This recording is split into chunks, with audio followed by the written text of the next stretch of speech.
Shalom sahabat Kalimatulu dimanapun berada.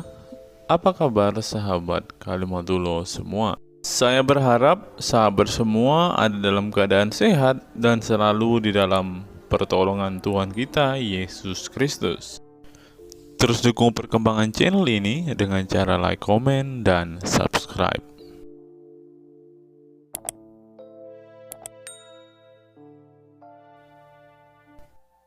Ramadan, setan-setan diikat. Artinya tidak mungkin setan-setan itu kencing di telinganya orang Islam. Betul nggak? Karena lagi diikat dia. Betul nggak? Betul nggak? Tapi faktanya banyak nggak muslim yang nggak sholat subuh di bulan Ramadan? Banyak. Apa penyebab mereka tidak sholat subuh? Penyebab mereka tidak sholat subuh sebenarnya setan itu hanya kiasan bahwasanya setan itu. Karena setan kencing di telinganya, berarti omongan Muhammad kalau setan-setan itu diikat menjadi bohong. Buktinya setan masih kencing di telinga orang Islam, betul nggak? Dan kembali lagi pada bulan puasa. Gimana bang ini logikanya ini? Bang, pelan-pelan ya saya mikir bang ya. Gini, abang kalau sholat ambil air wudhu nggak? Kalau sholat ngambil air wudhu bang. Oke, dihirup nggak 3 kali? Gitu, dihirup 3 kali. Dihirup. Oke, kemudian disemburkan 3 kali. Gitu. Ya. Kenapa? Karena apa? Karena itu sunnah Rasul. Bukan. Contoh penyebab konkretnya karena apa?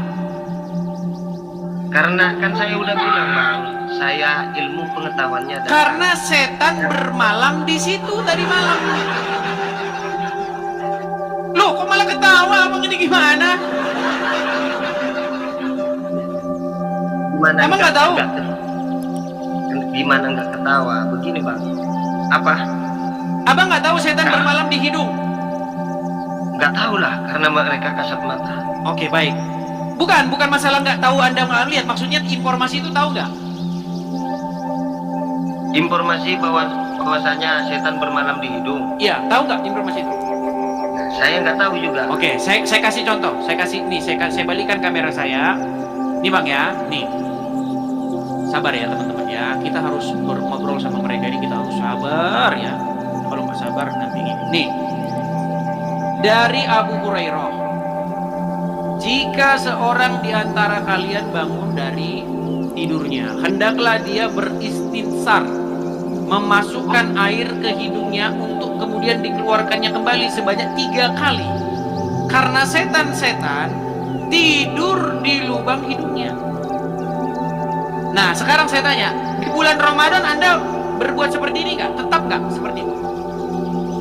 Itu masih. Bang, dijawab dulu bang. Di bulan Ramadan Anda tetap beristinsar nggak? Itu dari siapa dulu? Aduh, sekarang mereka udah malsu-malsuin hadis mereka semua. Bang, kalau memang di bulan puasa setan sudah diikat, ngapain orang Islam beristinsar lagi? Menyedot-nyedot air 3 kali, menyembur-nyemburkan 3 kali. Bukankah setan-setan sudah diikat? Ini bagaimana ini saudara logikanya? Sungguh Anda ini terlalu ya. Bang, ayolah kita logis lah bang. Ayo saya ngajak Anda berpikir logis bang. Sampai kapan Anda percaya? Yuk. Yang keluarin hadis itu. Saya tanya hadis itu riwayat dari siapa dulu? Nah, berarti Anda sudah malsu-malsukan hadis sekarang kan? Hadis-hadis kamu yang bikin. Kalian yang bikin. Orang karesteng lagi yang dibilang memalsukan. Bang, sekarang saya pakai logika Anda ya. Saya pakai logika Anda. Kalau setan-setan diikat, berarti mereka bisa tidur di lubang hidung nggak? Saya kan udah bilang sama apa? Kalau setan-setan ya sudah diikat emang di bulan puasa. Kalau diikat artinya ada nggak setan-setan yang lepas dari ikatannya kemudian tidur di lubang hidungnya orang Islam? Itu hadis siapa dulu yang Baik, kita tampilkan lah ya. Kita harus sabar teman-teman ya, hadis apa ini. Baik, kita tampilkan. Oke ya, nih. Saya balik lagi kamera saya. Aduh, kita harus sampai capek-capek ini teman-teman ya. Sebentar, sabar ya bang ya. Kita balikkan lagi kamera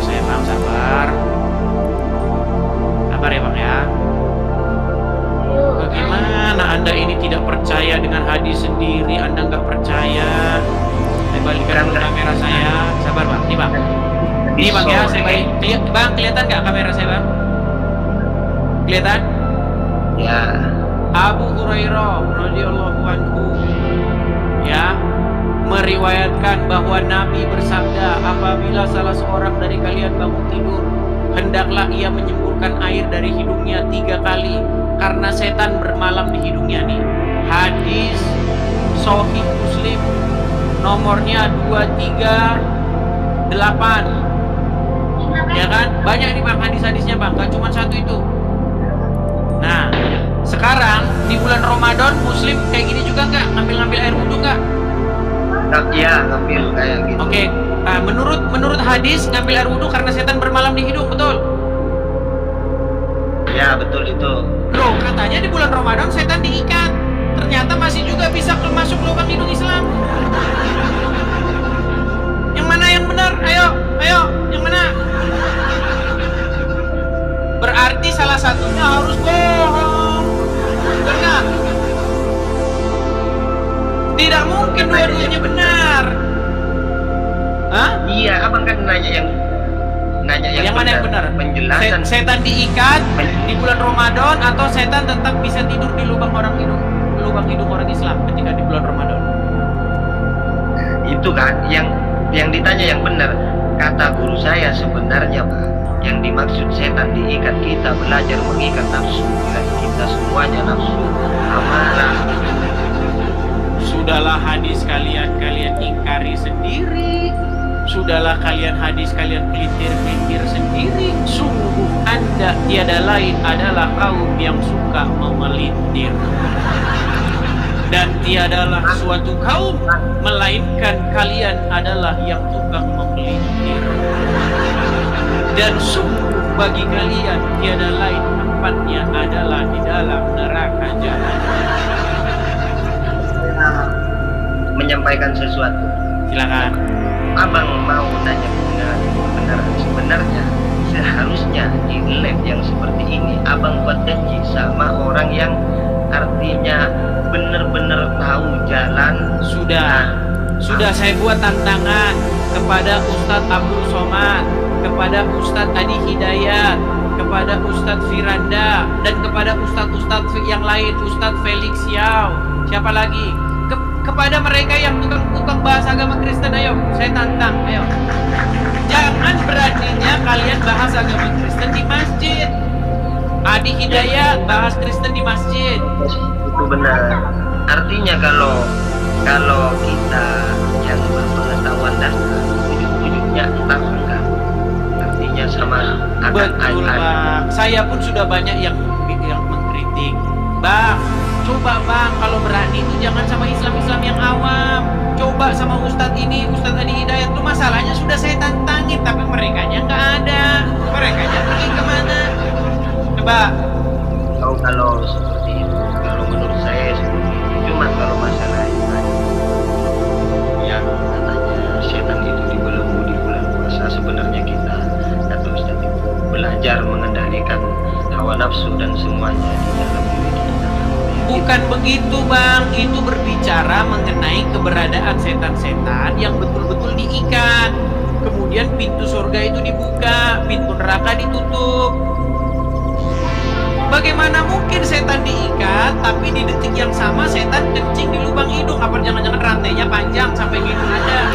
Lalu apa manfaatnya setan diikat? Kalau toh setan bisa keluar dari ikatannya lalu tidur di lubang hidung mana? Masih banyak muslim yang tidurnya kesiangan. Malah makin kesiangan tidurnya di bulan Ramadan. Loh, betul. Di bulan Ramadan kalian itu malah bangunnya malah makin siang, 3 jam kerjanya malah makin siang. Padahal katanya orang yang tidak bangun subuh, mengerjakan sholat subuh akibat setan kencing di telinganya. Masa di bulan Ramadan setan udah diikat masih nyampe kencingnya? Jatuh gitu kencingnya dari neraka ke telinga Anda. Gimana Anda? Cobalah, saya mengajak Anda berpikir. Ya, kalau Anda percaya kepada Muhammad, memang Anda nanti percaya kayak begitu. Setan makan pakai tangan kiri, betul? Betul nggak setan makan pakai tangan kiri kata Muhammad? Betul. Anda mengikut Yesus, ajaran di dalam Injil nggak seperti itu. Nggak ada. Setan makan pakai tangan kiri, kencing di hidung, tidur di hidung. Nggak ada. Ya, ketika kalau gini, bedanya begini Bang. Kalau Yesus berjumpa dengan orang yang kerasukan setan, Yesus mengusir setan itu dari tubuh orang yang kerasukan setan itu. Ya kan? Dengan cara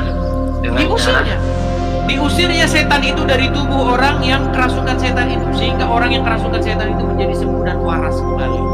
Nah, sementara di dalam ajaran agama Islam, tahu nggak percakapan antara Muhammad dan Aisyah?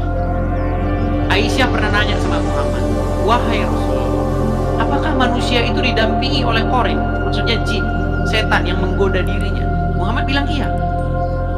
Setiap manusia didampingi oleh setan atau korin itu, jin korin itu, untuk menggoda mereka untuk melakukan kejahatan, membisikkan kejahatan. Tapi Aisyah bilang, termasuk apakah engkau juga termasuk wahai Rasulullah? Kata Aisyah. Tapi apa kata Muhammad? Ya, termasuk juga aku. Tapi korin yang mendampingiku sudah masuk Islam, kata Muhammad. Iya. Kalau Yesus berhadapan dengan setan, diusirnya setan itu. Sementara kalau Muhammad berhadapan dengan jin korin, malah jin korinnya masuk Islam. Betul? Kalau masalah itu saya tidak bisa membenarkan juga, Bang. Nah, kan nggak bisa. Bang, gini Bang ya, gini. Sebentar Bang. Kalau Abang baca Al-Quran, apa kata orang-orang, kata masyarakat terhadap Muhammad?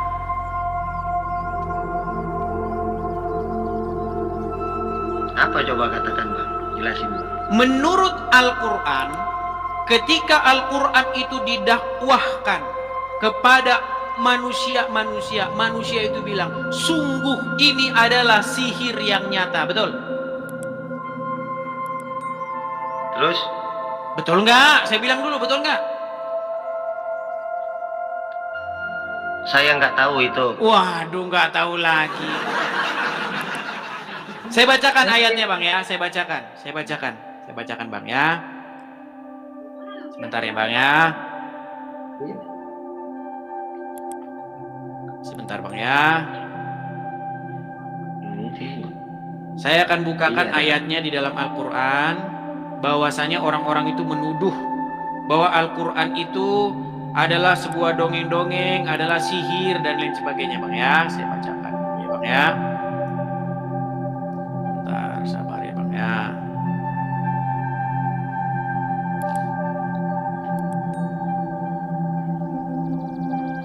Misalnya nih Bang ya.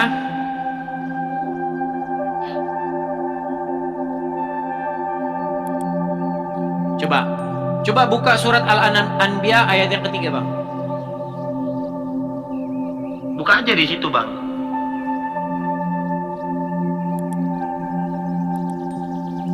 Nih Bang ya, saya bacakan ya. Di dalam surat Al-Anbiya ayat yang ketiga, saya bacakan.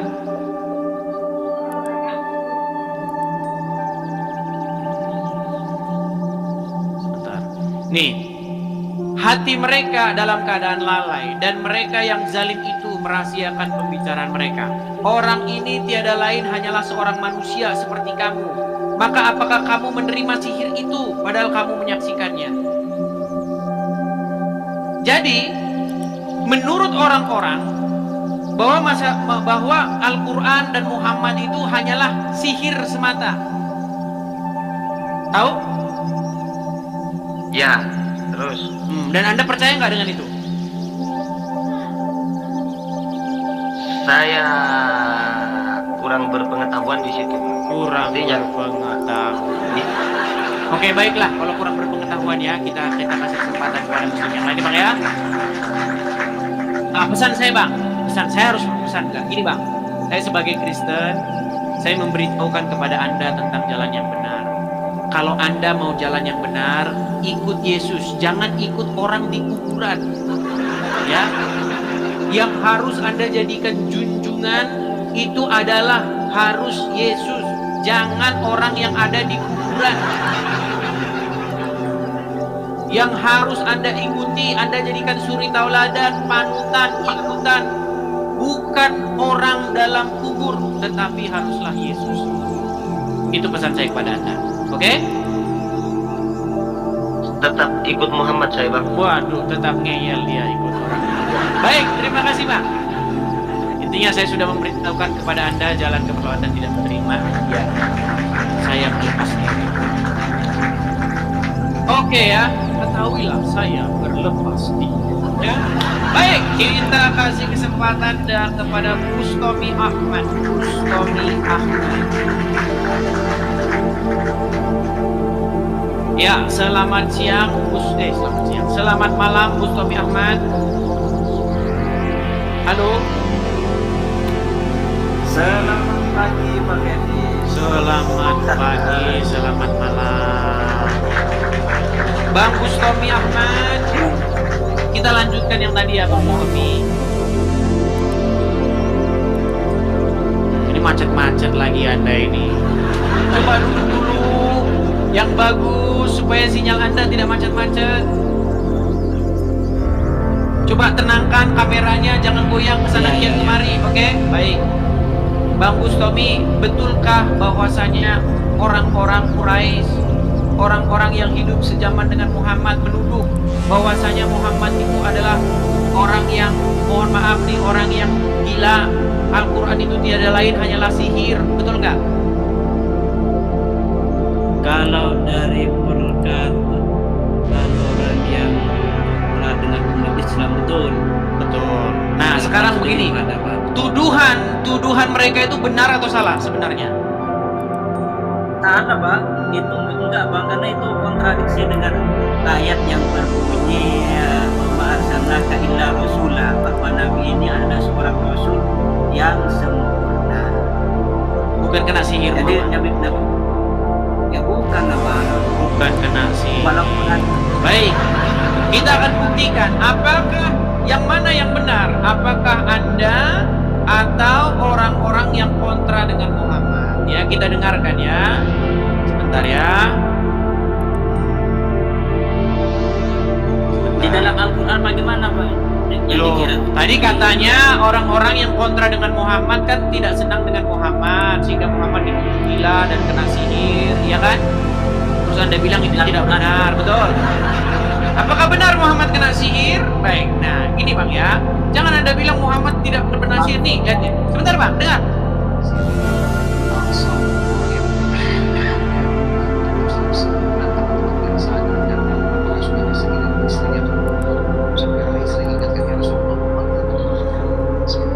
Nih, dia dengarkan ya, dengarkan satu kali lagi nih Bang ya. Apa nih? Apakah Nabi pernah disihir? Benar. Apakah terdapat riwayat Aisyah? Sebab turunnya 11 ayat. Jadi Muhammad pernah kena sihir Bang. Jadi tuduhan orang-orang bahwasanya Muhammad itu adalah orang-orang yang kena gangguan, kena sihir. Ternyata benar. Bagaimana ini Bang? Bagaimana Anda masih nekat mengikuti Muhammad kan? Betul. Bahasannya di mana sih? Aku mau membahas tentang perkataan orang Bang, kafir. sehubungan Muhammad kena sihir, maka pasti omongannya ngelantur, betul nggak? Nah, Nabi Muhammad enggak. Oke, sekarang kita buktikan, Bang. Oke, kita buktikan. Menurut agama Islam, kenapa orang Islam ambil air wudhu, hirup-hirup 3 kali dan menyembur-nyemburkannya 3 kali? Kenapa? Untuk mensucikan Bang. Karena setan bermalam di situ, betul nggak? Ya kalau hadisnya kan ada sampai nanti. Oke. Kok jangan menurut saya? Menurut hadis, karena setan bermalam di hidung, betul? Coba tunjukkan hadisnya Bang, kita bongkar. Baiklah. Kita ikuti ya. Teman-teman sabar ya, teman-teman ya. Sabar, ini ujian. Sabar, ini ujian ya, teman-teman ya. Sabar. Sabar, teman-teman. Apakah benar bahwasanya setan bermalam di lubang hidung? Sebentar Bang ya, saya balikkan dulu kamera saya. Tolong sabar teman-teman ya. Kita harus kita ini mau ya, ulang harus mau. Sabar. Ya. Tolong Abang bacakan. Yang Arab, coba yang Arab saya lihat. Silakan. An Nabi Hurairah radhiyallahu anhu. Anna Nabi sallallahu alaihi wasallam qala istai itu ahad. Terjemahannya aja lah bang. Orang juga nggak tahu abang bacakan Arabnya. Terjemahannya yuk.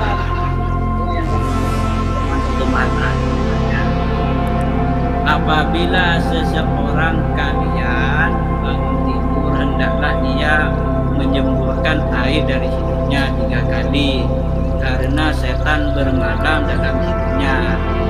Kalau menurut hadis ini tepat sekali, cuman saya mau lihat matan hadis yang berbahasa Arab, Pak. Ya nih Arabnya. Perawinya siapa saja? Ini kan perawinya nggak lengkap, Pak. Berarti palsu. Palsu berarti hadisnya. Aduh, mereka ini teman-teman malsu-malsuin hadisnya sendiri. Hadis kalian sendiri, kalian palsu-palsuin sendiri. Sekarang saya tanya Anda, udah nggak usah bahas itunya, gini aja. Kalian ambil air wudhu, hirup-hirup 3 kali, sembur-sembur 3 kali karena setan bermalam di hidung, betul? Ya. Oke. Di bulan puasa tetap begini nggak? Tetap ya gitu. Tetap. Di bulan puasa menurut Muhammad setan diikat nggak? Ya, diikat. Bagaimana mungkin setan Kalau dalam diikat? hadis itu Sebentar. Bagaimana mungkin di bulan Ramadan setan diikat, tapi di bulan Ramadan kalian bersih-bersih karena setan bermalam di hidung? Diikat di hidungmu. Atau gimana? Setan kan diikat, terus kenapa setan bisa nongol di hidungmu? Tetap bermalam saja di hidungmu. Apa gunanya setan diikat? Meninggal dunia. Makanya saya bilang Bang, Muhammad kan pernah kena jaringannya, sihir. Bang. Loh, Muhammad pernah kena sihir Bang, makanya apa yang diomongin dia makanya bikin Anda bingung. Betul. Berat saudara-saudara. Langsung ngomong apa nggak tahu nih. Gelagapan saudara-saudara.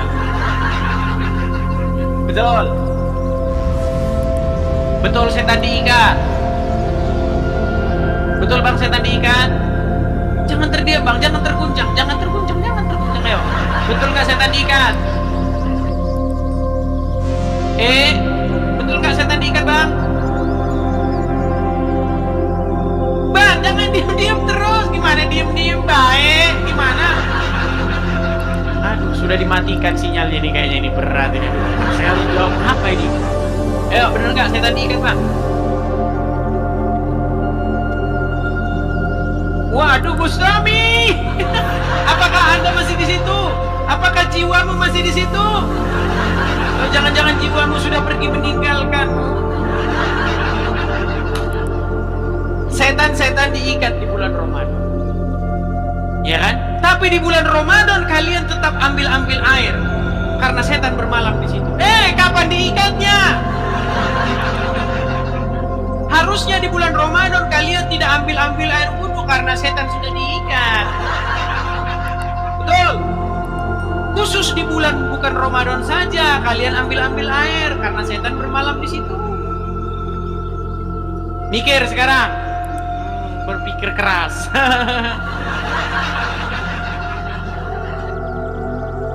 Bang, jangan terdiam begitu Bang Bustami. Gimana Bang? Ayo Bang, saya undang lah, ayo. Jangan anu lah. Saya undang Abang Bustami datang kepada Tuhan Yesus, yuk. Datang kepada Yesus ya. Mengikuti apa yang diajarkan Yesus, yuk. Bang, jaringan saya. Jaringan saya. Oke lah teman-teman ya, kita jangan paksakan dia nampaknya terguncang. Kita kasih kesempatan dulu pada muslim yang lainnya teman-teman ya. Dia nampaknya udah terguncang. Berat. Ya teman-teman ya, sehubungan sudah hampir jam 10 ya teman-teman. Sekali lagi teman-teman, kita ada iklan ya teman-teman ya. Kepada teman-teman, sekali lagi teman-teman ya, kita ada rencana pendirian rumah apologet. Mohon maaf ya teman-teman ya kalau saya iklan-iklan. Karena kita ini debat sudah banyak kali, sudah ribuan kali, ya sudah ribuan tema, sudah sebenarnya kita ini hanya mengulang-ulang saja ini. Semua udah kita bahas.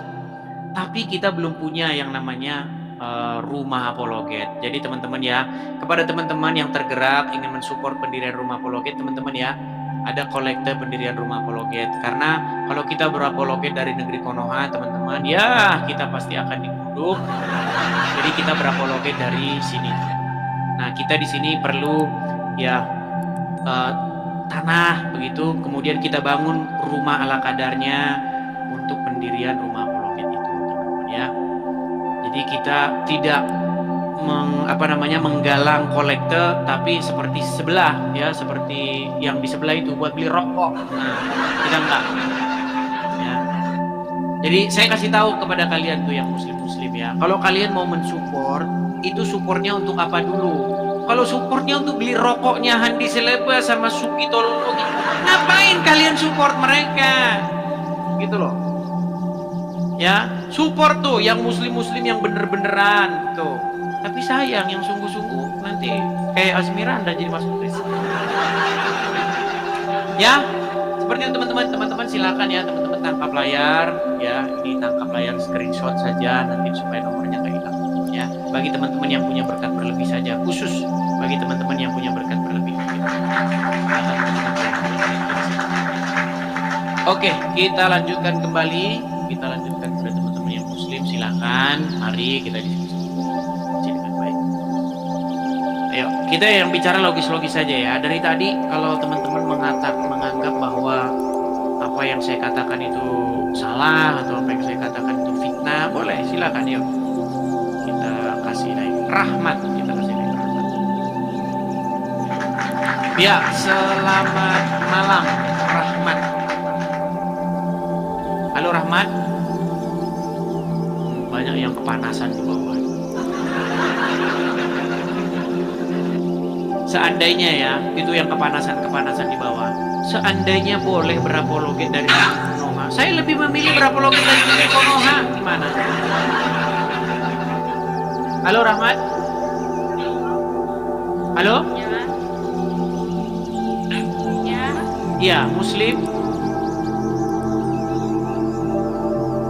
Halo? Ya, silakan nyalakan kamera. Tapi suara kecil sekali loh, suaramu kecil sekali. Coba silakan nyalakan kamera. Maaf Pak, saya tidak pakai data. Oke, baiklah, saya turunkan di bawah ya. Saya turunkan di bawah. Yuk, silakan. Ya, kita kasih naik lagi. Ada Usfikar 89. Usfikar, ya Usfikar, silakan nyalakan kamera Anda. Halo? Ya. Ya, halo. Jangan dikipas bang, mikrofonnya atau mic apa? Ini jangan dikipas. Kalau kena angin nanti berisik. Jadi begitu kan berisik. Oh ya. Jangan kena kipas. Ayo silakan, nyalakan kameramu. Halo? Ya, halo. Ya silakan Bang Fikri.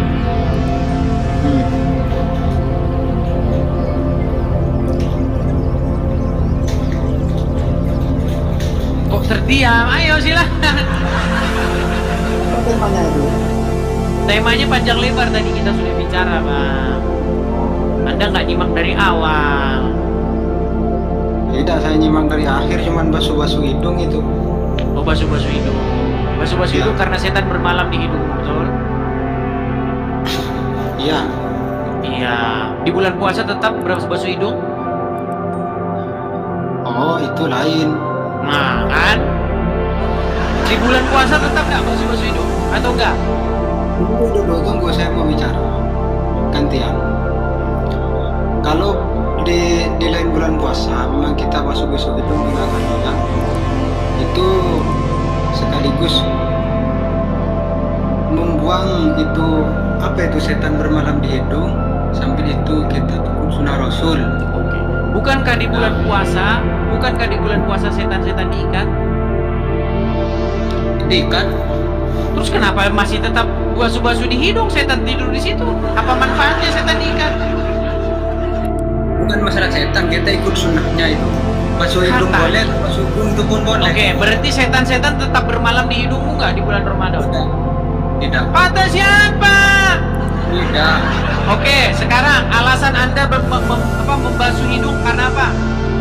Ikut sunnah Rasul. Karena Itu- setan bermalam di situ, betul nggak? Tidak.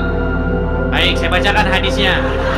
Saya bacakan hadisnya ya. Anda ini kita nggak boleh ini teman-teman ya. Tidak boleh lelah dan tidak boleh capek mengulang-ulang bukan orang muslim. Karena kalau nggak diulang-ulang mereka nggak akan paham. Jangan karena diulang pun mereka kagak paham-paham. Apalagi tidak diulang-ulang. Jadi harus bersabar ya. Oke, abang bacakan yuk. Ayo bacakan. Nah, nanti saya lagi yang ngerti. Ayo baca gantian, yuk. Apabila bersadar. Apabila apa? Apabila salah seorang kalian bangun tidur, hendaklah ia menyemburkan air dari Hidungnya? kaki. Karena Setan bermalam di dalam hidungnya. saya ulangi bang, karena apa? Karena setan bermalam di hidungnya. Oke, karena setan bermalam di hidungnya. Nah, Anda ketika di bulan Ramadan melakukan ini karena setan bermalam di hidung tetap, betul? Tidak. Loh. Berarti hadis ini bohong. Bukan karena setan bermalam di hidung. Bukan bohong. Loh, berarti ini karena setan bermalam di hidung? Kalau lain bulan puasa, kalau bulan puasa mana setan? Mana dalilnya? Mana dalilnya? Kalau menghirup air 3 kali bukan karena setan bermalam di hidung, mana dalilnya? Itu ikut sunnahnya, kita ikut Aduh. di sunnahnya. Membersihkan setan, kita di sunnahnya itu. Harusnya begini bang, harusnya begini. Kalian itu harus menghirup air 3 kali karena setan bermalam di hidungnya di bulan selain Ramadan. Berarti kalian tidak melakukan di bulan Ramadan karena setan sudah diikat. Tapi nyatanya di bulan Ramadan kalian tetap melakukan ritual yang sama. Makanya saya bilang bang nih, abang tahu ini? Bang, kalau Enggak, abang sunnah tahu ini itu- enggak? Enggak, abang tahu nggak yang di layar ini siapa? Gimana sih ya? Iya, siapa namanya? Ini namanya Suhada, ini preman Cikiwul, ya. Yang ari-ari di Cikiwul. Asli Cikiwul, ya kan? Kakek buyut nenek moyang Cikiwul, ya kan? Nah, dia ini bang, kalau nggak bulan puasa dia nggak minta jatah takjil. Justru ketika tidak di bulan Ramadan, dia tidak minta itu jatah preman. Tapi justru di bulan Ramadan dia minta jatah preman takjil. Pertanyaan saya, kenapa setan-setan di bulan Ramadan itu katanya dirantai, tapi malah di bulan Ramadan orang Islam mecah-mecahin warung? Di bulan Ramadan si preman Cikiwul Suhada minta jatah preman. Di bulan Ramadan juga rendang hilang. Ayo, bagaimana ini katanya di bulan Ramadan setan-setan diikat, tapi nyatanya di bulan Ramadan juga terjadi peristiwa-peristiwa cetar membahana. Yang kemarin peristiwa cetar membahana adalah rendang hilang. Ayo, silakan. Oh, itu masalah itu. Nah, berarti setan-setan diikat itu gunanya buat apa? Toh juga tetap malah meningkat malahan kejahatan. Ayo. Itu watak yang sesungguhnya manusia melakukan kejahatan. Berarti di kagak ngaruh. Berarti manfaatnya setan diikat buat apa? Manfaatnya Itu- setan diikat. watak manusia yang sesungguhnya itu bukan Bukan yang saya tanya, guna atau manfaat dari setan diikat itu apa? Kalau kejahatan toh malah meningkat bahkan. itu otaknya, bukan pengaruh setan. Memang dia Ya berarti setan nggak boleh diikat. Kalau setan diikat kejahatan makin meningkat. Harusnya setan-setan itu dilepasin aja. Justru ketika setan-setan dilepasin malah damai sejahtera. Kagak ada orang minta jatah takjil preman takjil. Kagak ada orang mecah-mecahin orang jualan etalase dipecahin. Justru harusnya setan dilepasin aja. Gimana Anda ini? Yo. Itulah setan-setan diikat. Itu saya punya Tuhan Gusti Allah itu mau lihat watak manusia yang sesungguhnya kalau bukan Mulai ngarang bebas nih. bukan ngarang itu. Bukan ngarang. Memang jelas itu. Intinya gini lah Bang, intinya begini. Artinya saya mengajak Anda untuk berpikir secara logis, ya kan? Apakah sebenarnya Anda ini masih layak mempercayai ini semua? Gitu loh. Masih banyak nggak Bang orang Islam yang bangunnya kesiangan, tidak sholat subuh di bulan Ramadan? Banyak. Banyak. Karena apa? Penyebab kata Muhammad. Orang tidak mengerjakan sholat subuh kata Muhammad. Sebabnya apa? Sahur, ngantuk, kesiangan. Iya, sebabnya apa? Ya kenapa sebabnya? Karena setan kencing di telingamu, itu kata Muhammad. Lu iya, padahal setan sudah diikat. Nyatanya setan masih juga kencing di telingamu. Karena itulah sebabnya kamu tidak bangun subuh, tidak mengerjakan sholat subuh. Oh, kalau masalah itu, kita kalau betul-betul kesiangan, sholat itu bisa dikerjakan walaupun sudah matahari tinggi. Kalau betul-betul ngantuk, kalau memang Begini loh, makasih Bisa aja. Karun. Gini loh Bang ya, gini. Yang jadi masalah, kenapa omongan Muhammad itu kok berkontradiksi dengan omongannya sendiri? Setan-setan diikat di bulan Ramadan, artinya pasti muslim-muslim akan bangun pagi, akan mengerjakan sholat subuh. Tetapi nyatanya sama aja, banyak juga yang tidak sholat subuh. Dan penyebabnya karena setan kencing di telinganya, berarti setan diikat menjadi omong kosong. Betul? Betul nggak? kata siapa ndak lah. Nah, kata siapa lagi? Gini lah Bang, saya mengajak Anda, ini saya sebagai Kristen nih, saya mengundang Anda untuk datang kepada kebenaran yang sejati, yaitu Yesus. Ya kan? Mengikut Yesus, ya kan? Iya, Anda jangan mengikuti orang yang ada di dalam kuburan. Menjadi orang Kristen artinya menyerahkan jiwa dan raga Anda kepada Kristus yang hidup. Bukan mengikuti orang yang di kuburan, mengikuti jejak-jejak dia selama dia masih hidup. Bang, sekarang saya tanya Bang, Anda mengikuti Muhammad nggak? Iyalah mengikuti. Mulai ragu-ragu. Oke, Cuman mengikuti. bukan menuhankan Oke, dia. Muhammad pemimpinmu. Aduh, jadi gelagapan, saya udah 3 jam ini udah mulai turun konsentrasi. Anda menjadikan Muhammad sebagai pemimpinmu nggak? Iya, pemimpin. Muhammad ada di kuburan nggak? Ada. Berarti Anda menjadikan orang dalam kubur sebagai pemimpinmu, betul? Dia pemimpin tapi bukan menuhankan dia. Iya, artinya Anda dipimpin oleh manusia dalam kubur, betul? Enggak lah. Lah, coba saya ulangi lagi. Muhammad ada di dalam kubur, betul? Betul. Anda dipimpin oleh Muhammad, betul? Betul, mengikuti Kesimpulannya berarti Anda dipimpin oleh orang dalam kubur, betul? Ya, tapi bukan Iya. bukan menuhankan. Sementara ketika Anda jadi Kristen, Anda dipimpin oleh Yesus yang hidup, bukan dipimpin oleh orang dalam kubur. Makanya saya mengundang supaya Anda ganti junjunganmu, ganti pemimpinmu, ya. Yang tadinya kamu dipimpin oleh Muhammad, sekarang kamu mau dipimpin oleh Yesus, mau nggak? Enggak lah.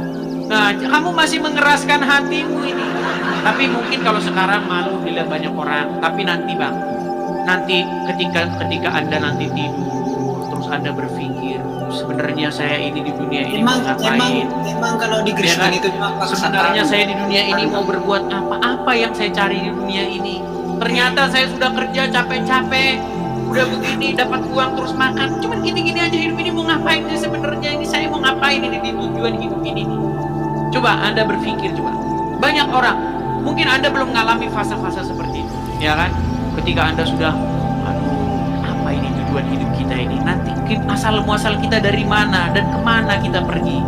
Nah, nanti ketika Anda sudah merenungkan hal-hal yang besar, hal-hal yang sangat dalam, nanti Anda akan tahu kemana Anda harus pergi. Ya, saya doakan semoga Roh Kudus, Roh yang daripada Tuhan menguasai dirimu, tinggal di dalam hatimu sehingga kamu hidup sesuai dengan kehendak Roh yang daripada Tuhan. Ya, jangan Anda mengikuti orang yang ada dalam kuburan. Oke? Oke? Siap? Waduh, masih mengeraskan hatinya dia. Oke lah Bang, itu aja ya. Kita kasih kesempatan kepada muslim yang lain. Oke. Oke, terima kasih Bang Usfikar 89. Ya teman-teman, nampaknya teman-teman sudah sampai di ujung acara teman-teman. Kita di sini mau ada kegiatan teman-teman ya. Mari kita simak apa yang diungkapkan oleh Profesor dan cendekiawan Muslim yang satu ini. Kita kutip dalil liputan 6 teman-teman. Quraisy Shihab mengatakan, tolong jangan pilih ustadz yang suka memaki. Kiai Haji Quraisy Shihab ibaratkan begini. Nah teman-teman, ternyata ada juga ustadz-ustadz yang suka memaki-maki teman-teman. Bisa jadi ini adalah salah satu oknum yang dikatakan oleh Habib Kribo tadi teman-teman, dimana mereka seakan-akan orang yang paling beriman, paling beragama, dengan kepalanya ada titik hitam dan juga jenggotnya sampai panjang ke lantai, kata Habib Kribo tadi kan teman-teman. Di era modern ini ketika ceramah agama mudah diakses melalui berbagai media, umat Islam dihadapkan pada pilihan beragama, ustadz atau penceramah yang dapat mereka ikuti. Namun tidak semua pendakwah menggunakan cara yang sejuk dan penuh hikmah dalam menyampaikan pesan agama. Menanggapi fenomena ini, wah ini ternyata sebuah fenomena nih teman-teman, berarti sudah sering terjadi nih teman-teman. Profesor Kiai Haji Quraisy Shihab, seorang cendekiawan Muslim, terkemuka menekankan pentingnya memilih ustadz yang tidak memaki-maki dalam dakwahnya. Quraisy Shihab mengingatkan bahwa dakwah adalah ajakan kepada kebaikan yang harus disampaikan dengan cara yang baik pula. Ia menekankan pentingnya mencontoh akhlak Nabi Muhammad SAW yang selalu lemah lembut dalam menyampaikan ajaran Islam. Mengutip sabda Nabi Muhammad, barang siapa yang beriman kepada Allah dan hari akhir, hendaklah ia berkata baik atau diam. Ayahanda presenter Naswa Shihab menegaskan bahwa ini adalah pedoman penting bagi para pendakwah. Kata-kata yang baik dan penuh hikmah lebih efektif dalam menyentuh hati dan menggerakkan orang untuk berubah ke arah yang lebih baik.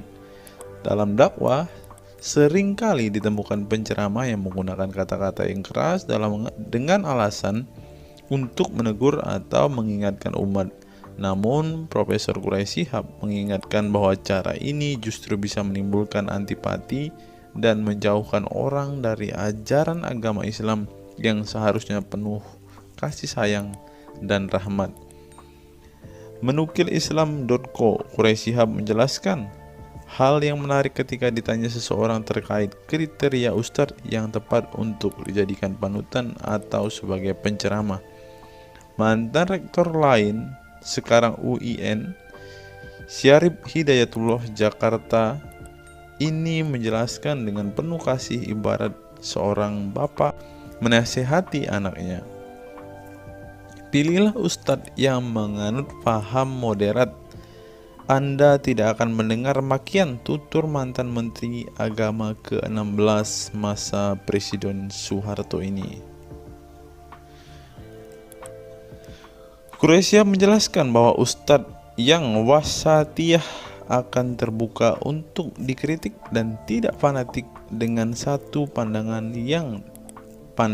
dan menilai pandangan yang orang lain salah. Quraisy Shihab menjelaskan bahwa ustadz wasatiyah akan terbuka untuk dikritik dan tidak fanatik dengan satu pandangan dan menilai pandangan orang lain salah. Ustadz yang wasatiyah memahami bahwa jalan menuju agama itu besar dan memiliki jalan-jalan kecil untuk menuju jalan besar itu. Karena dalam rincian ajaran agama yang Tuhan tanyakan adalah hasilnya, misalnya 5 tambah 5, 10, tapi bisa juga 7 tambah 3, lanjutnya. Salah satu ciri ustadz yang wasatiyah menurutnya adalah berpengetahuan luas. Ustadz yang berpengetahuan luas akan mampu menilai dan menghargai suatu pendapat, sedangkan ustadz yang sempit pengetahuannya akan mudah menyalahkan. Semakin luas pengetahuan seseorang, semakin besar toleransinya. Semakin sempit, semakin bodoh tandasnya. Nah, teman-teman muslim, silahkan kalian mau milih ustadz yang modelnya seperti ini. Karena ustadz yang berilmu itu seperti yang dikatakan oleh Bapak Quraisy Shihab ini, bahwa mereka pasti adalah orang yang sangat toleransi. Tetapi jika ustadzmu kamu dapati tidak bisa bertoleransi atau orang yang intoleran, maka mereka bisa dikatakan ustadz yang BODOH, kata Quraisy Shihab. Nah, pertanyaannya adalah, apakah Zuma termasuk standar ustadz yang baik atau ustadz yang toleran? Mari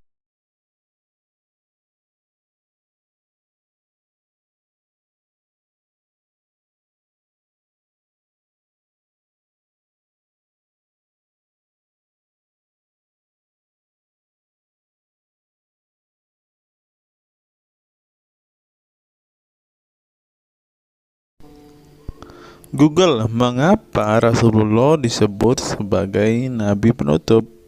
Apa alasannya? Alasannya mengapa Nabi SAW disebut Rasul terakhir adalah karena Allah SWT telah menunjukkan langsung sebagai penutup para nabi dan rasul. Hal ini tercantum dalam Al-Quran yang merupakan firman Allah. Di sini dituliskan, mengapa Muhammad atau Nabi SAW disebut Nabi terakhir? Mari kita baca ya.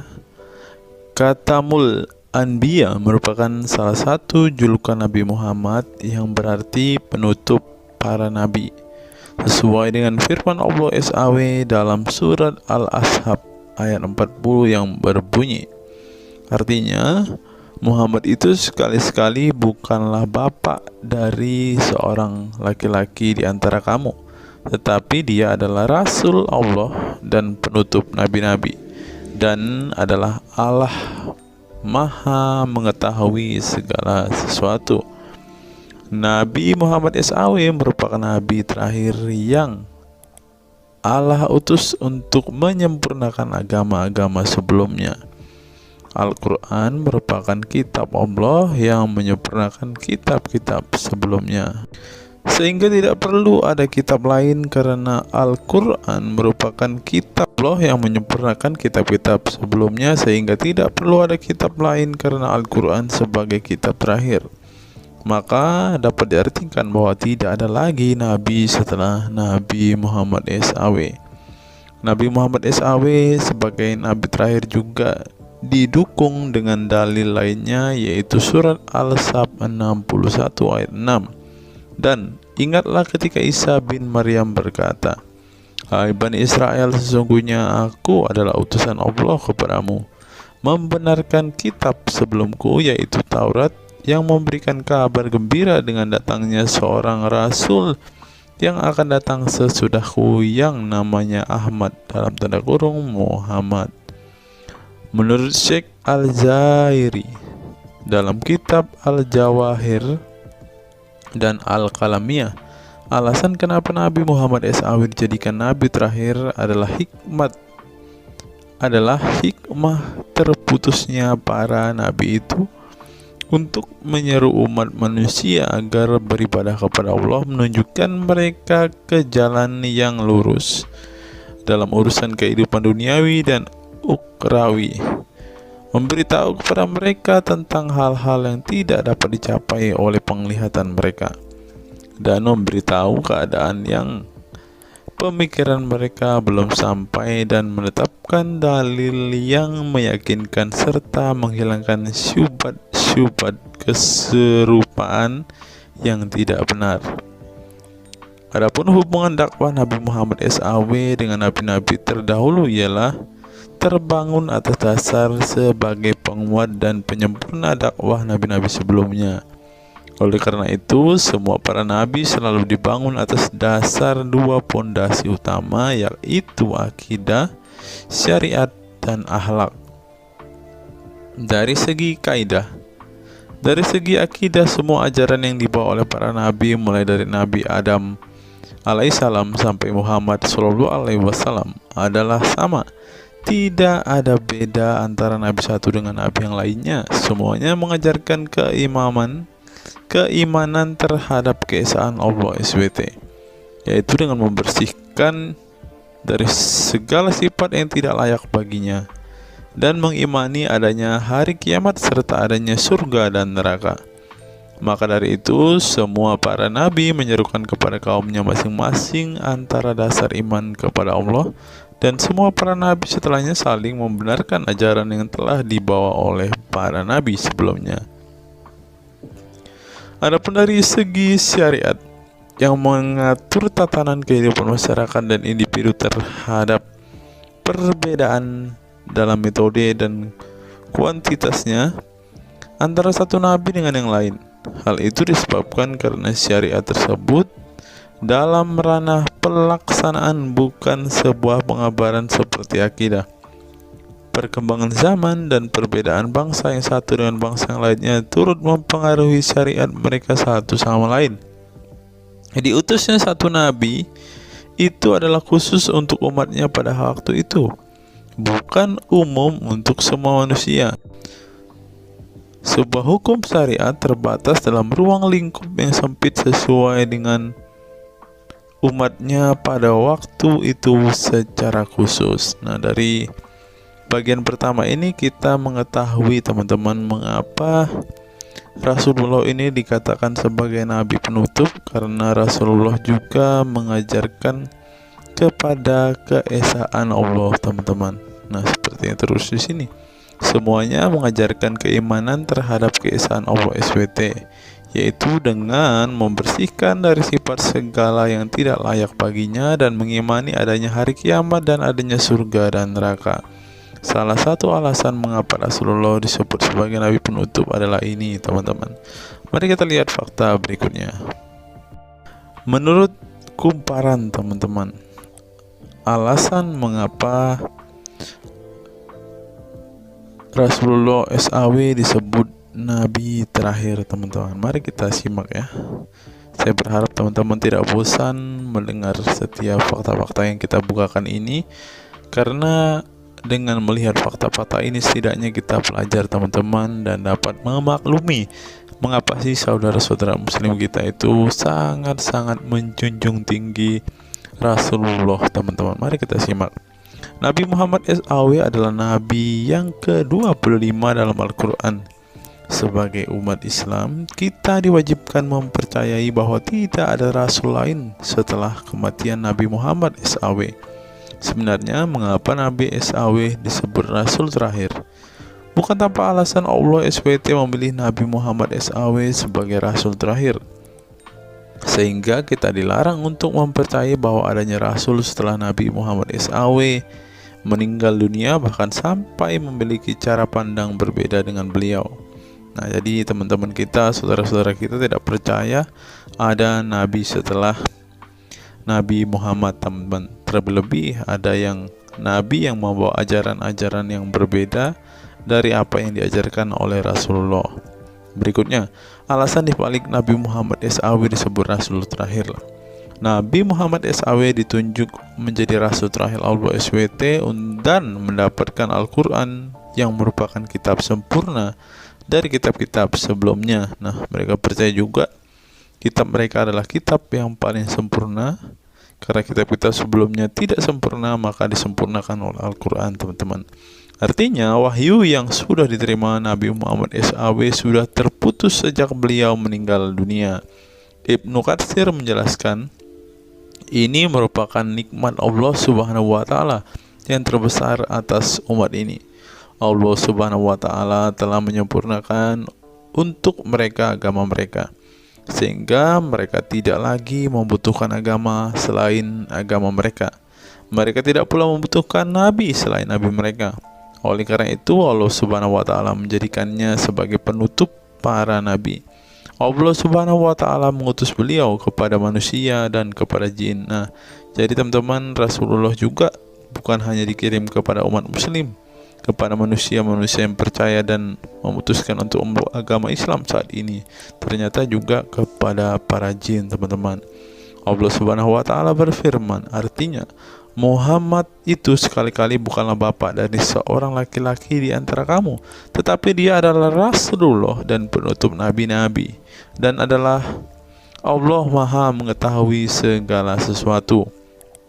Dikutip dari buku situs-situs dalam Al-Quran oleh Syarifuddin Al-Fikri, para ahli bahasa memberikan makna terhadap kata ma dalam surat Al-Ahzab ayat 40 dengan al-istitsaku wal ma'u, yang artinya memastikan dan menolak sesuatu, sehingga Al-Quran menyebutkan bahwa Nabi Muhammad SAW sebagai khatam an-nabiyin, artinya pasti tidak ragu beliau seorang nabi terakhir dan menolak orang mengaku di kemudian hari. Adapun alasan dibalik Nabi Muhammad SAW sebagai Rasul terakhir dijelaskan oleh Syekh Al-Zairi dalam Al-Jawahir Al-Kalamiyah. Sebenarnya Nabi kita Muhammad dikatakan sebagai penutup para nabi itu hanya karena sesungguhnya hikmat terputusnya para nabi itu menyeru umat manusia agar beribadah kepada Allah, menunjukkan mereka ke jalan yang lurus dalam urusan kehidupan duniawi dan ukhrawi, memberitahu kepada mereka tentang hal-hal yang tidak dapat dicapai oleh penglihatan mereka, dan memberitahu keadaan yang pemikiran mereka belum sampai, dan menetapkan dalil yang meyakinkan serta menghilangkan syubhat-syubhat keserupaan-keserupaan yang tidak benar. Karena itu, umat manusia tidak memerlukan lagi kepada nabi sesudah Nabi Muhammad, sebab syariatnya telah mencapai batas kesempurnaan. Dan dari alasan inilah tampak jelas tentang rahasia terusnya beliau untuk seluruh umat manusia, dan keberadaan beliau sebagai manusia yang paling utama dalam segi fisik serta halaknya. Demikianlah penjelasan singkat mengenai Nabi Muhammad SAW sebagai Rasul terakhir. Semoga dengan mengetahuinya dapat menambah meneladani beliau sebagai sosok yang sempurna. Yang perlu diingat, jangan menghujat ya teman-teman. Mengutip sindonews.com, inilah ke-10 keistimewaan Rasulullah. Yang pertama, air liur Rasulullah menjadi obat. Dari Sahl bin Sa'ad berkata, saat Rasulullah dan para sahabat akan berperang di Khaibar, Rasulullah bersabda bahwa ia akan memberikan bendera kepada seorang pria yang cinta dan dicintai oleh Allah dan Rasulnya, dan Allah akan memberikan kemenangan. Rasulullah mencari Sayyidina Ali, akan tetapi para sahabat mengatakan bahwa Ali sedang mengalami sakit mata. Rasulullah memerintah para sahabat untuk mendatangkan Ali kepada beliau. Kemudian Rasulullah meludahi kedua matanya dan mendoakannya. Seketika itu sakit matanya sembuh seakan-akan tidak ada bekas sakit sebelumnya. Kemudian sahabat Talq bin Ali mengaku pernah digigit kalajengking di kakinya. Lalu Nabi meludahi kakinya dan mengusapnya. Seketika hilang sakit dan berhenti darahnya keluar. Talq bin Ali mengatakan, aku digigit oleh kalajengking ketika aku di dekat Nabi Muhammad, lalu beliau meludahi kakiku dan mengusapnya. Yang kedua, rambut beliau membawa berkah. Sahabat Khalid bin Walid radhiyallahu anhu tak pernah kalah di medan perang. Di setiap perang, Khalid selalu meraih kemenangan dan membuat nyali musuh ketakutan. Ternyata penyebabnya tak lepas dari keberkahan rambut Nabi Muhammad yang selalu dia bawa ketika perang. Rambut beliau juga dijadikan sebagai obat bagi orang sakit. Yang ketiga, keringat Nabi Muhammad menjadi minyak wangi. Anas bin Malik menceritakan keberkahan keringat Nabi Muhammad sebagai minyak wangi. Beliau mengatakan, Nabi masuk ke rumah kami dan beliau qailullah, tidur siang di tempat kami. Ketika tidur itu, Nabi berkeringat, kemudian ibuku datang membawa botol dan keringat Nabi Muhammad ditampung ke dalam botol itu. Kemudian ketika Nabi bangun dari tidurnya, beliau bertanya kepada ibuku, "Wahai Ummu Sulaim, apa yang sedang engkau perbuat?" Ummu Sulaim mengatakan, "Ini keringatmu wahai Rasulullah, aku jadikan minyak wangi dan ini adalah minyak wangi yang paling wangi." Yang keempat, tidak memiliki bayangan. Asyadid Muhammad bin Alawi Al-Maliki dalam kitabnya Mafahim Yazid Antus Hahaha menyebut di antara kekhususan Nabi Muhammad adalah tidak memiliki bayangan. Karena memang beliau adalah cahaya dan cahaya tidak pernah memiliki bayangan. Nabi tidak memiliki bayangan meskipun ada sinar matahari. Ini didukung oleh doa Nabi yang meminta kepada Allah untuk dijadikan sebagai cahaya. Hal ini disebutkan oleh Imam Muslim dalam hadis yang menjelaskan tentang bacaan Nabi dalam doa sujudnya. Ya Allah, jadikanlah di dalam hatiku cahaya, di pendengaranku cahaya, dalam penglihatanku cahaya, di sebelah kananku cahaya, di sebelah kiriku juga cahaya, di depanku cahaya, dan di belakangku cahaya, serta di atasku cahaya, juga di bawahku cahaya, dan jadikanlah untukku cahaya. Dalam riwayat lain juga disebutkan, jadikanlah aku cahaya. Yang kelima, tidak pernah menguap. Dalam kitab Al-Qashais Al-Kubra, Imam Asyuyuti menyebutkan riwayat Nabi Muhammad yang sepanjang hayat tidak pernah menguap. Ditakris oleh Imam Al-Bukhari dalam kitabnya Al-Tariq dan juga Ibnu Abi Saibah dalam Musannafnya, dan dari Isa Ibnu Sa'ad dari Yazid bin Al-Asham, beliau berkata bahwa Nabi Muhammad tidak pernah menguap sama sekali. Yang keenam, hati beliau tidak pernah tidur. Keistimewaan lainnya adalah kedua mata beliau tertidur, namun tidak demikian dengan hati beliau. Suatu waktu Nabi Muhammad pernah ditanya oleh istrinya Sayyidah Aisyah tentang tidurnya selepas sholat witir. "Wahai Rasulullah, apakah engkau tidur setelah sholat witir?" Beliau menjawab, "Betul Aisyah, sesungguhnya mataku tertidur dan tetapi hatiku tidak pernah tidur." Ini sejalan dengan apa yang disebutkan beliau bahwa para nabi tidaklah tidur kecuali hanya mata mereka saja yang terpejam. Hati mereka tidak pernah tidur dari berzikir kepada Allah Ta'ala. Dan begitu juga para nabi tidur hanya matanya saja, sedangkan hatinya tidak pernah tidur. Yang ketujuh, jubah beliau sembuhkan orang sakit. Asma bintu Abu Bakar radhiyallahu anhu bertaburuk dengan jubah Nabi. Dari Abdullah bin Kaisan berkata, "Diperlihatkan kepadaku sebuah jubah tayalisah dari Kisra dan kerahnya berbahan dibaj. Juga kedua sisinya dijahit dengan dibaj." Asma berkata kepada budaknya, "Wahai Abdullah, jubah ini dahulu ada pada Aisyah hingga ia wafat. Setelah Aisyah wafat, aku pun mengambilnya. Dulu Rasulullah sering memakai jubah ini. Kami pun biasa mencuci jubah ini dengan air untuk menyembuhkan orang yang sakit."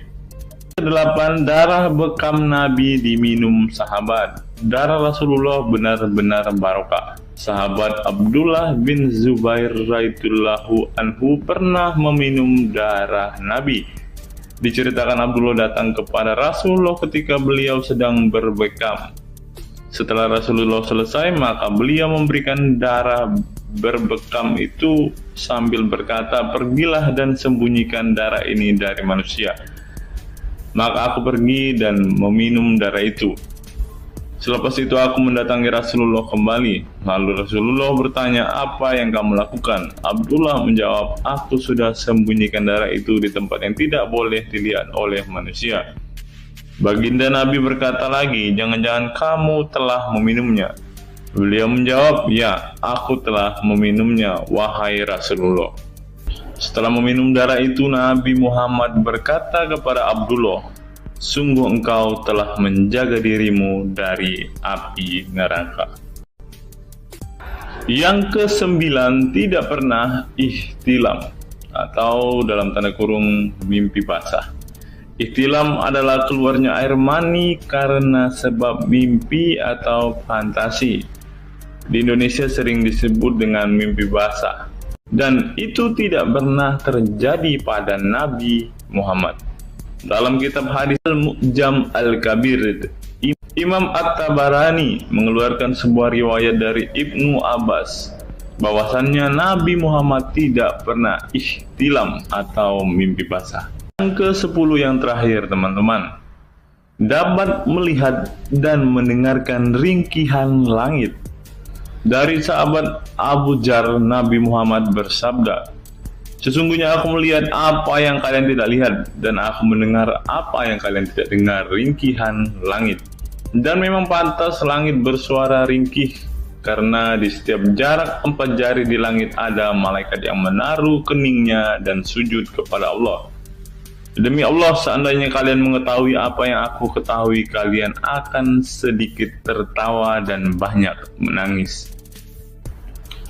Keistimewaan lain dari Nabi Muhammad disebutkan ketika beliau buang air tidak ada bekasnya sama sekali. Dalam kata lain, semua kotoran beliau ditelan bumi, tak sedikit pun yang tertinggal.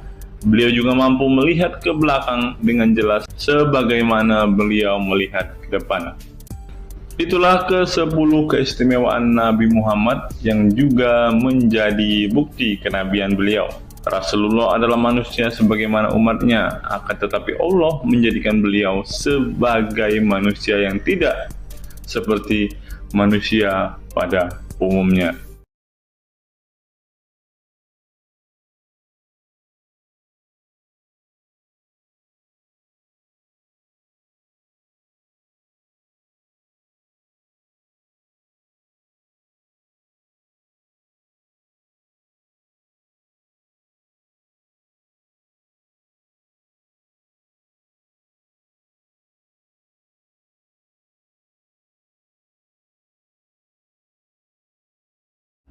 Hari ini kita akan menyimak sebuah kisah yang saya kutip dari sebuah artikel yang akan menggemparkan kita semua. Karena kisah ini berisi sebuah cerita tentang para sahabat Nabi Muhammad yang katanya masuk surga. Bagaimana mungkin para sahabat ini bisa masuk surga? Sedangkan junjungan mereka sendiri pun tidak mempunyai kepastian surga. Seperti yang diungkap Bapak Quraisy Shihab berikut ini.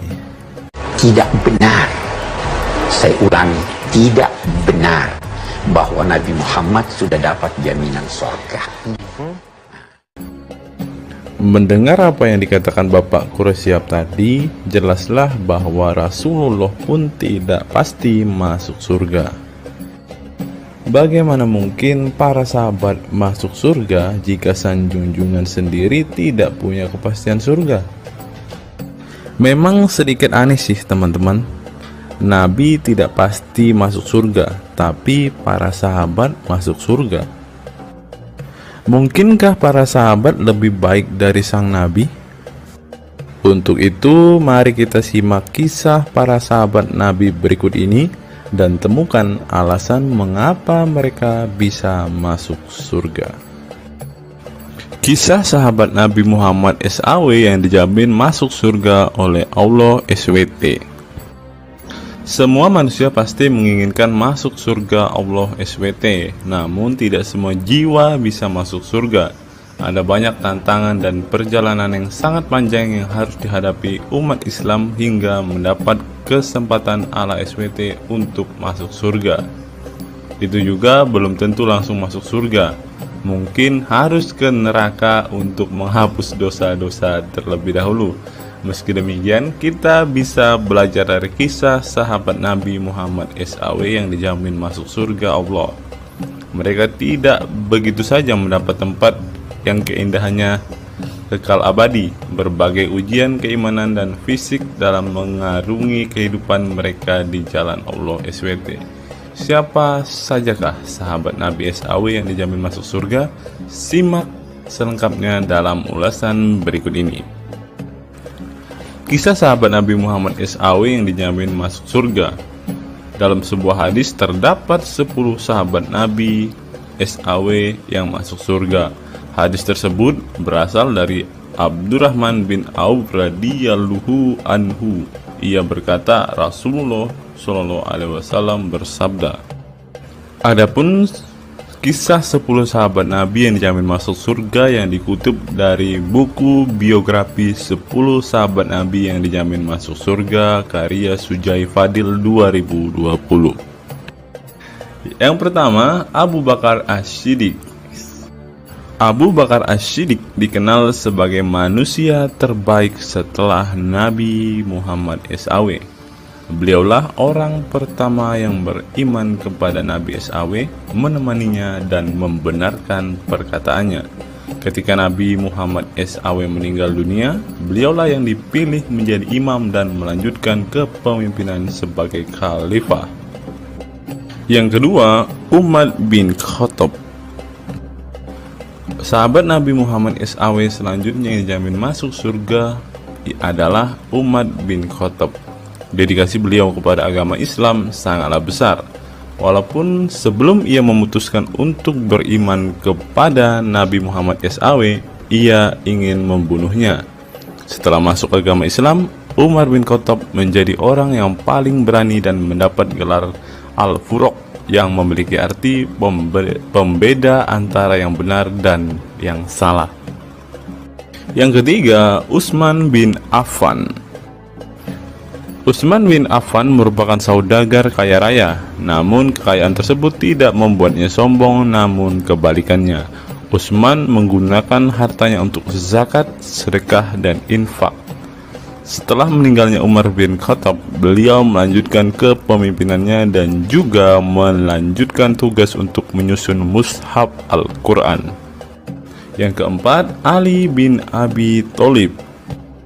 Ali bin Abi Thalib merupakan sepupu dari Nabi Muhammad SAW, sehingga beliau banyak belajar Islam dari usianya sejak kecil. Ali bin Abi Thalib pernah ditinggal Nabi Muhammad SAW saat perang Tabuk untuk menjaga para wanita dan anak-anak. Setelah meninggalnya Utsman bin Affan, beliau meneruskan kepemimpinannya. Namun di masa kepemimpinannya banyak sekali pertentangan dan perpecahan kelompok dengan pemikiran masing-masing. Talhah bin Ubaidillah. Meski tak seterkenal para khulafaur rasyidin, namun beliau merupakan sosok pelindung bagi Nabi Muhammad dalam perang Uhud dengan menangkis anak panah dengan tangannya hingga kehilangan jari-jarinya. Selain itu, Talib bin Ubaidillah disanjung karena kebaikan hati dan sedekah beliau. Yang keenam, Zubair bin Awam. Zubair bin Awam merupakan orang pertama yang berani mencabut pedangnya di jalan Allah SWT saat ia menduga ada orang musyrik yang sewenang-wenang kepada Nabi Muhammad SWT. Perjuangannya untuk masuk ke Islam tidaklah mudah. Beliau sempat disiksa oleh pamannya sendiri agar tidak mengikut Nabi Muhammad SAW. Yang ketujuh, Abdurrahman bin Auf. Abdurrahman bin Auf merupakan seorang saudagar yang kaya raya. Walaupun seorang yang berlimpah harta, beliau banyak menggunakan hartanya untuk kaum muslimin. Ketika mendengar bahwa dirinya akan masuk surga, Abdurrahman bin Auf khawatir apakah layak masuk surga dan merasa dirinya bukanlah siapa-siapa. Yang kedelapan, Sa'ad bin Abi Waqqas. Sa'ad bin Abi Waqqas merupakan paman Nabi Muhammad SAW dari ibunya. Ketika mendengar Islam di Mekah, Sa'ad langsung menghampiri Nabi Muhammad SAW untuk beriman kepada Allah SWT dan Rasulnya. Sa'ad bin Abi Waqqas merupakan orang pertama yang meletakkan anak panah di jalan Allah SWT. Beliau juga dipilih menjadi komandan perang Qadisiyah dan diangkat menjadi gubernur Kufah di masa kepemimpinan Utsman bin Affan. Yang kesembilan, Sa'id bin Zaid. Apabila seseorang yang mampu membuat Umar bin Khattab yang keras bisa masuk ke dalam Islam, beliau adalah Sa'id bin Zaid dan istrinya Fatimah bin Khattab. Beliau mengadakan pertemuan di Darul Arqam dan sebelumnya menyampaikan dakwah di dalamnya. Sa'id bin Zaid tidak pernah absen dari peristiwa penting dan peperangan bersama Nabi Muhammad SAW kecuali di perang Badar. Yang ke-10, Abu Ubaidah bin Zarah. Abu Ubaidah bin Zarah merupakan seorang sahabat Nabi Muhammad yang lemah lembut namun cekatan. Beliau termasuk salah satu generasi pertama yang masuk Islam. Ketika perang Uhud, 2 gigi depannya copot, malah tampilan dirinya makin bagus. Giginya ompong dikarenakan ia mencabut 2 rantai yang masuk melalui lubang kancing topi besi di wajah Nabi Muhammad SAW karena terkena tebasan. Dari 10 kisah tadi, semua sahabat Nabi itu terkenal dengan perbuatan baiknya. Apakah standar umat muslim masuk surga adalah dengan berbuat baik? Perbuatan baik tentu tidak dapat menyelamatkan. Seorang ustadz pernah berkata seperti ini. Mengantarkan kita masuk ke surga itu bukan amal perbuatan kita. Kita semua masuk ke dalam surga Allah kelak itu lantaran mendapat anugerah dari Allah dan mendapat rahmat dari Allah. Jadi bukan karena amal ibadah kita. Apa tanggapan teman-teman setelah menyimak kisah ini?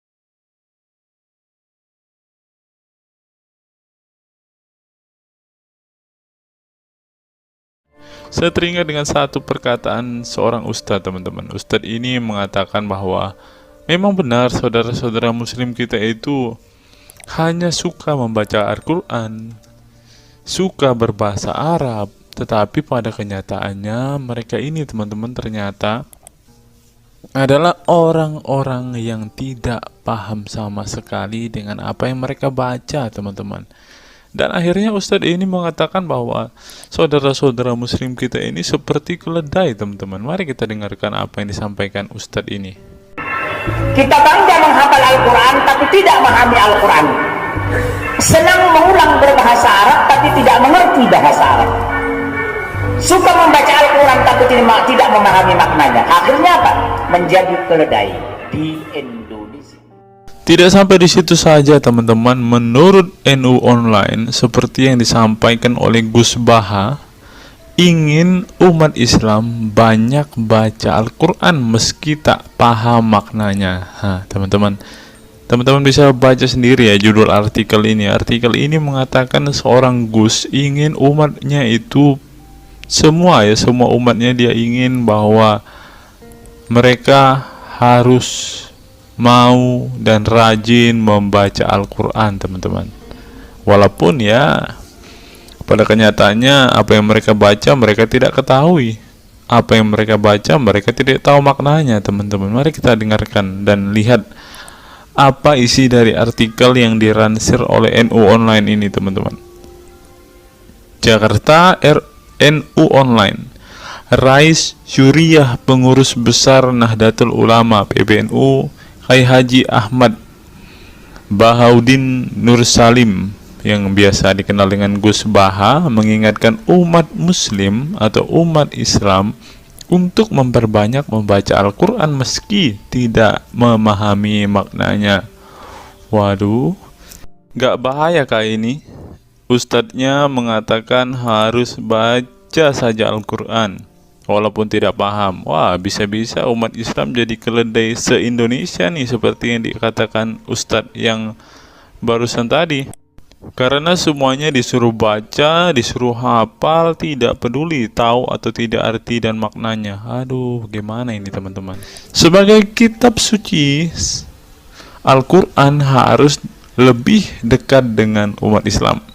Cara mendekatinya bisa dengan mempelajari dan memahami kandungan Al-Quran atau membacanya. Membaca Al-Quran lebih bernilai ibadah, terutama di bulan suci Ramadan. Saya paling sangat ingin di Ramadan ini banyak membaca Al-Quran, baik membaca secara qiraatan saja atau lebih jelasnya. Sebagaimana dikutip NU Online dari akun YouTube Santri Gayeng. Menurut Gus Baha, membaca Al-Quran tidak harus menunggu paham arti dan tafsirnya. Sebab membaca Al-Quran dari huruf ke huruf sudah bernilai ibadah. Meskipun seorang yang membacanya itu tidak paham arti dan maknanya. Terlebih ketika membaca dan kemudian menjadikan isi Al-Quran sebagai bimbingan hidup. Gus Baha mencoba melogikakan orang yang membaca Al-Quran tetapi tidak memahami maknanya. Ia menjelaskan ketika seseorang membaca Al-Quran dan tidak paham maknanya, maka seseorang itu hanya menyibukkan diri dengan kalamullah. Hal ini menurut Gus Baha sesuatu yang baik. Tetapi Ustadz yang tadi mengatakan kalau hanya bisa membaca tetapi tidak ngerti maknanya, mereka sama dengan keledai di Indonesia. Nah, sekarang umat muslim bingung nih harus ngikutin yang mana, mau jadi keledai atau hanya menjadi pembaca tetapi tidak tahu apa-apa nih. Lanjut teman-teman. Efek dari kesibukan dengan kalamullah itu pasti tidak melakukan maksiat. Tetapi kalau kita melihat ya, kalau ada satu contoh kasus yang terjadi di pesantren kemarin kan teman-teman, di artikel yang kita baca sebelumnya, bahwa kejadian atau hal yang bersangkut paut dengan maksiat ini terjadi di dalam pondok pesantren teman-teman. Bagaimana ini Gus Baha? Kalau Anda mengatakan bahwa ketika orang sibuk dengan membaca Al-Quran dengan kesibukan membaca kalamullah dan bisa terhindar dari melakukan hal-hal maksiat, tapi kok di pondok pesantren malah terjadi maksiat nih Gus Baha, bagaimana ini? Lanjut, saya beri contoh, meskipun membaca saja dan tidak paham artinya itu tetap baik. Ada orang yang semalaman itu duduk bersama keluarga, ngobrol ringan tentang masa lalu, cerita lucunya atau lucunya anaknya. Pada malam itu ditulis oleh malaikat bahwa keluarga ini tidak maksiat, tidak dugem, tidak narkoba, dan tidak ke tempat maksiat, jelasnya. Gus Baha mengatakan keberkahan dari seorang muslim atau muslimah menyibukkan diri bercengkrama bersama keluarga, asik guyon dengan teman dan tetangga adalah tidak melakukan maksiat dan tidak macam-macam, apalagi jika saat itu membaca Al-Quran. Hal ini sesuai dengan kajian ilmu usul fikih yang dipelajari Gus Baha dari Al-Makfurlah Kiai Haji Maimun Zubair. Ia menegaskan bahwa di antara kebaikan agama Islam adalah meninggalkan itu adalah pekerjaan yang tidak butuh modal.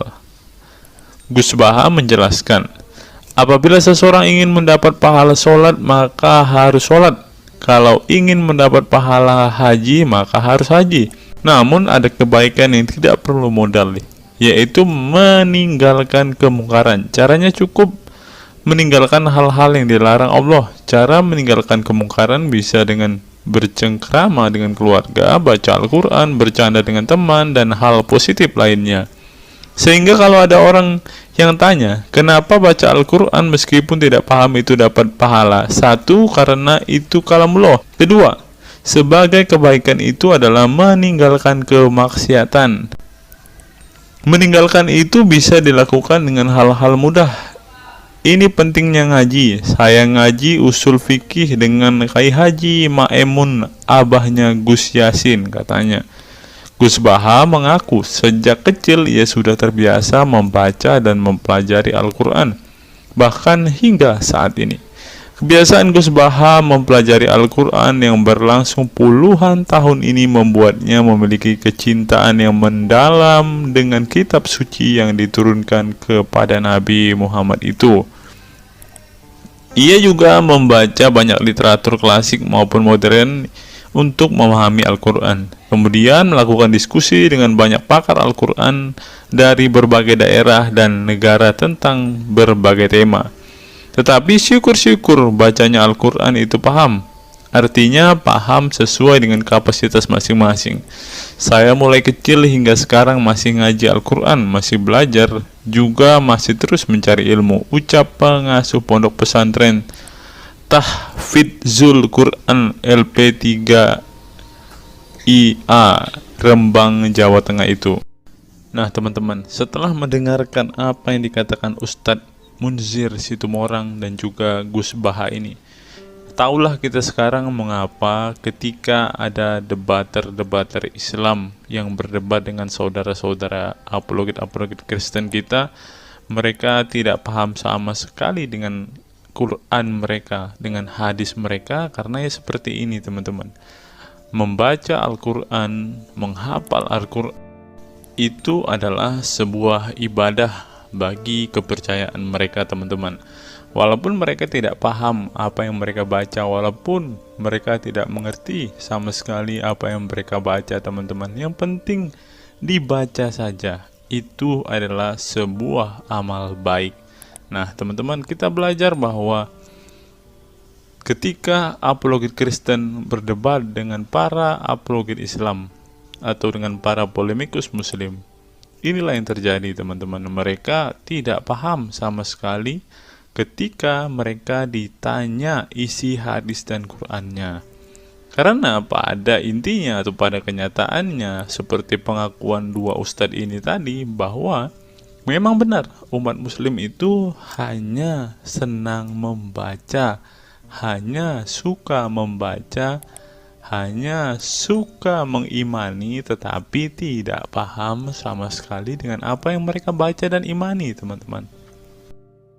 Sebagai contoh teman-teman, kita kalau melihat perdebatan antara Gurunda Zuma dengan apologet-apologet Kristen ya, ketika Zuma ditanyakan ayat-ayat Al-Quran atau hadis-hadisnya, Zuma pasti tidak pernah menjelaskan ayat dan hadis itu teman-teman. Alasannya ya kita tahu ya, sekarang ternyata memang Zuma pun ternyata hanya hafal, hanya suka membaca, tetapi tidak paham dan tidak mengerti sama sekali dengan apa yang mereka baca dan hafalkan teman-teman.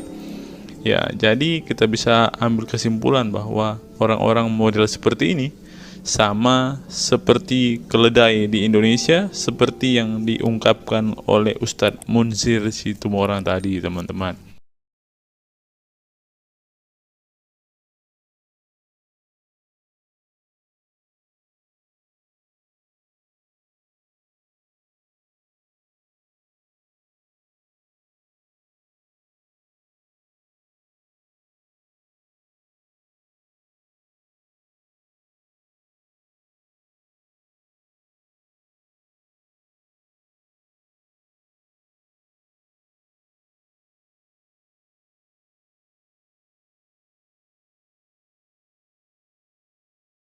Fenomena pemurtadan dan kelompok Islam radikal.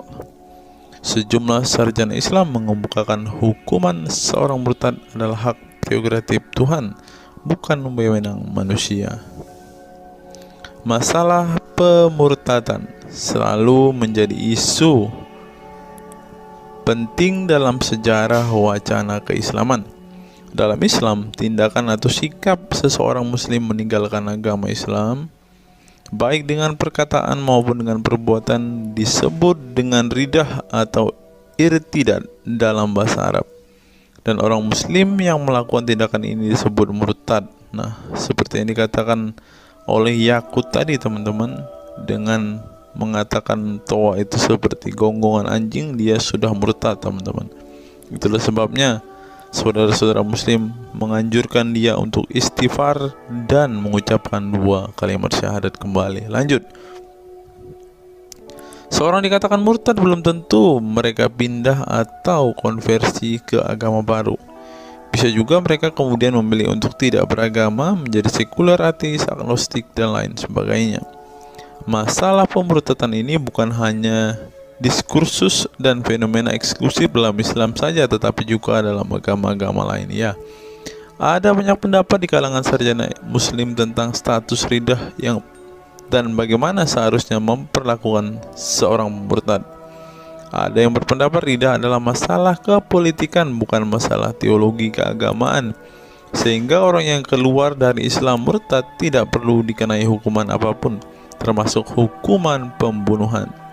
Karena itu akan bertentangan dengan doktrin Islam dan Al-Quran yang menggaransi kebebasan bagi seseorang untuk beriman dan beragama atau tidak beriman dan tidak beragama.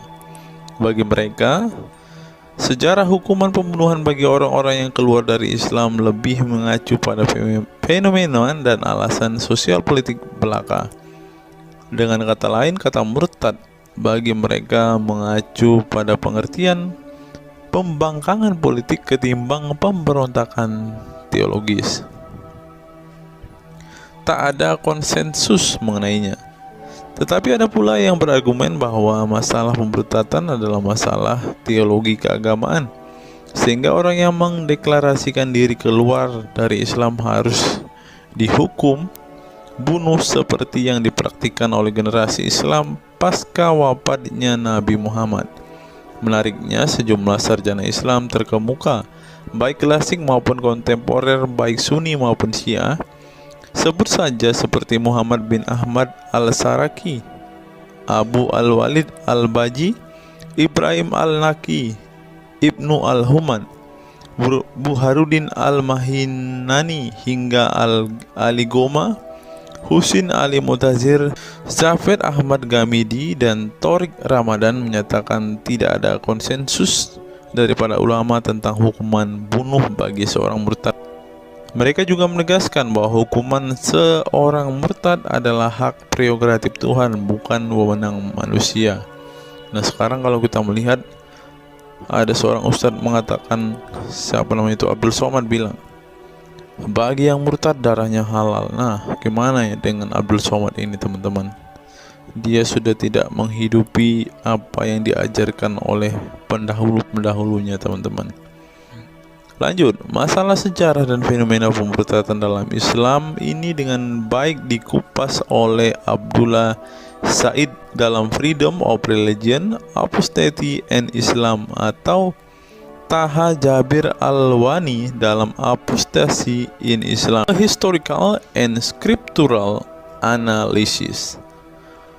Tulisanku ini tak bermaksud membahas secara lebih dalam dan detail tentang pemurtadan ini, tetapi ingin menyajikan sejumlah fenomena pemurtadan di kalangan masyarakat Islam kontemporer, di mana banyak orang-orang yang memilih keluar dari Islam bukan lantaran menghadapi peliknya masalah teologi keislaman misalnya, melainkan dikarenakan telah muak menyaksikan perilaku Islam itu sendiri, khususnya kalangan muslim ekstremis. Nah, ini juga yang buat saudara-saudara kita muslim murtad teman-teman. Nggak tahu ya Abdul Somad termasuk orang yang Islam atau muslim yang ekstremis atau enggak ya, karena dia bilang siapa yang murtad darahnya halal. Bisa jadi Somad salah satu Islam ekstremis. Berikutnya, faktor trauma. Bagi kelompok Islam militan konservatif, pemurtadan adalah tindakan haram dan kaum murtad harus dibunuh. Tetapi mereka tidak menyadari bahwa banyak kaum Islam yang memilih menjadi murtad justru karena mereka trauma dengan perilaku brutal kelompok radikal Islam itu sendiri. Lihat misalnya penuturan sejumlah mantan muslim dalam buku Living Islam, Apostate Speak Out, yang diedit oleh Ibnu Warak. Nama samaran seorang pensiunan Islam kelahiran Rajkot, India. Dalam buku yang sangat provokatif ini, sejumlah ex-muslim bersuara keras memberi kesaksian tentang kebobrokan perilaku kelompok muslim radikal di negara-negara yang mayoritas berpenduduk muslim seperti Pakistan, Bangladesh, Aljazair, Iran, Afghanistan, dan lain sebagainya. Para penulis buku ini sebelumnya merupakan para sarjana aktivis muslim yang taat saleh sampai akhirnya mereka menyaksikan momen-momen mengerikan dalam hidup mereka hingga akhirnya mereka menyatakan goodbye pada Islam.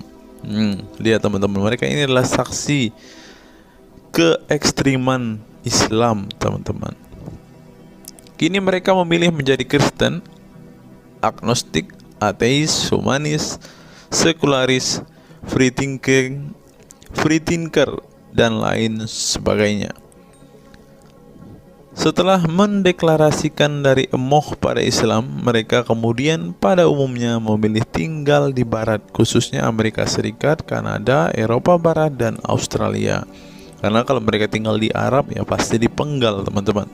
Sebagai suaka baru mereka dengan pertimbangan satu, masalah ketidakamanan jika mereka tinggal di negara asal mereka, sebab seorang yang pindah agama dihukumi murtad dan mereka itu bisa dibunuh. Nah, benar apa yang saya katakan tadi kan teman-teman.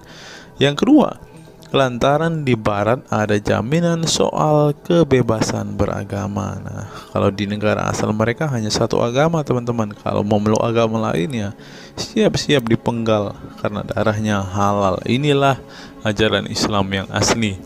Berikutnya, buku yang ditulis oleh kaum murtad ini penting untuk disimak sebagai kritik tajam atas tindakan radikalisme agama yang dilakukan oleh, meminjam istilah Muhammad Said Asmani, kelompok ekstrim yang sering mendebarkan kekerasan dan kebencian dalam menyampaikan pesan-pesan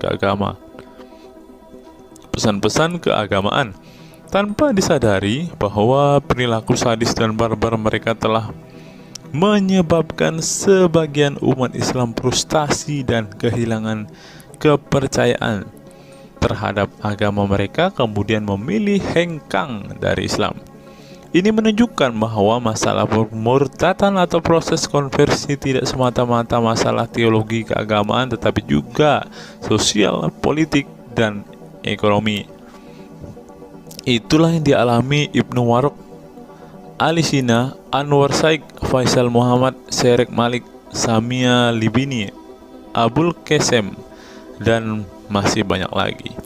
Semula mereka adalah para pemeluk Islam saleh yang kemudian memilih keluar dari agama ini setelah mereka mengalami dan menyaksikan peristiwa tragis dalam sejarah hidup mereka.